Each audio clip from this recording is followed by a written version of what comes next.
Hello everybody, I am on my way here out to one of my favorite spots in the nature, and I have some action figures and a camera with me, and hopefully I will be able to get something out of it and pass on some advice on the way of how you should handle and what you should be aware of when you decide to bring your expensive action figures into the wild nature. So here we are, one of my favorite spots, close to the city but still very peaceful. We have some trees, we have water, a bridge, stuff like that. Let's see what we can get out of it. Besides the figures, today I have brought this tool to maybe try and create some water splashes or dirt. Some call it a drain blaster. And it can be used to shoot out compressed air and create practical effects. And of course the camera and the figures.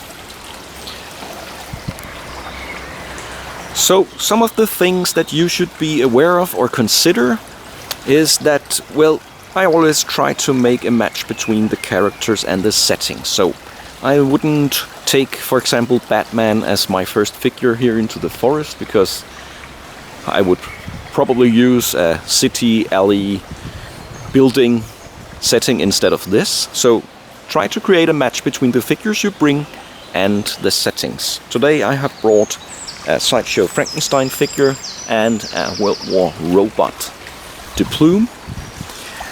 Also, don't bring anything out here that you wouldn't risk breaking, losing, or anything like that. Of course, I always try to be extremely careful, but it sometimes happens that you drop something. So also maybe try to limit the number of accessories.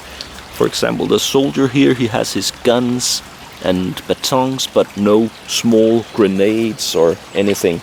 And of course, if you limit the accessories, you might also limit the character's expression, but still try to balance how much you bring out here. And then try to tell the story. And I am going to try that now. So what happens and why is the character in this particular situation? So let's get started.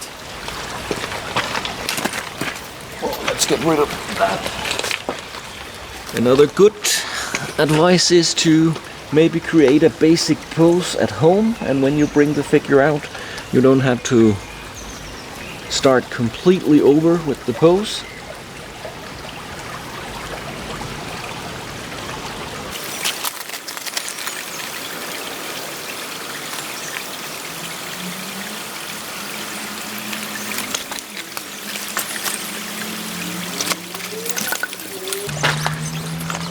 So we'll see how this works.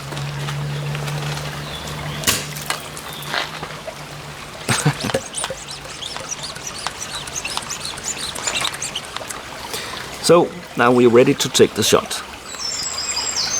So here we have the camera set up and the figure, the water, the effects. Let's see what we can get.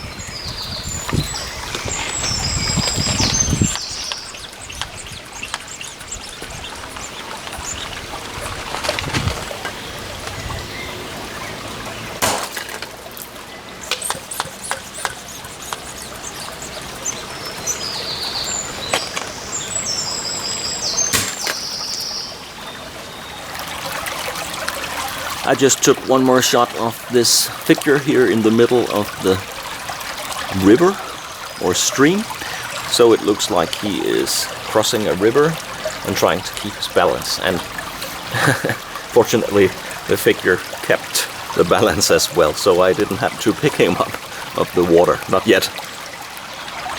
I've just tried to take a few shots of Frankenstein here, walking through the woods, balancing on the edge of the bridge. It doesn't really work because I can't really include the water and the bridge without the figure being very small.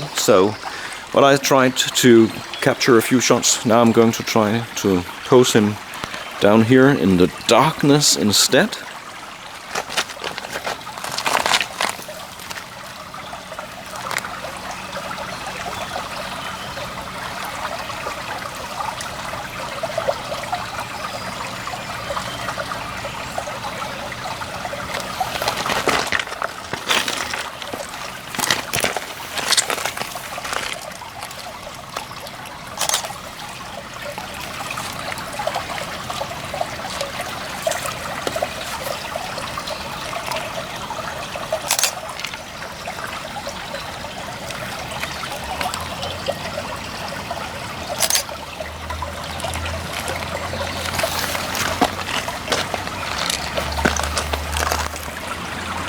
I'm getting really different shots here because of the sun.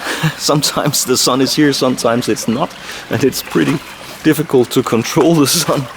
But hopefully I have brought something with me that can be used when I get back home. So for now, I think I'll leave this cool spot that I like to go to and return to the editing process.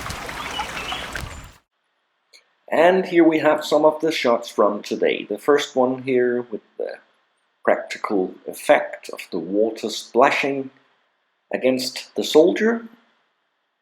And this is the edited version. And another example is Frankenstein here with the forest background. I like to see how it looks in black and white. And another one of Frankenstein here sitting under the bridge. I decided to edit it slightly differently.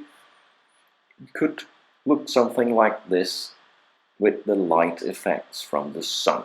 So, thanks a lot for watching this video. I hope you found some of the content useful. Leave a comment and subscribe if you would like to see more.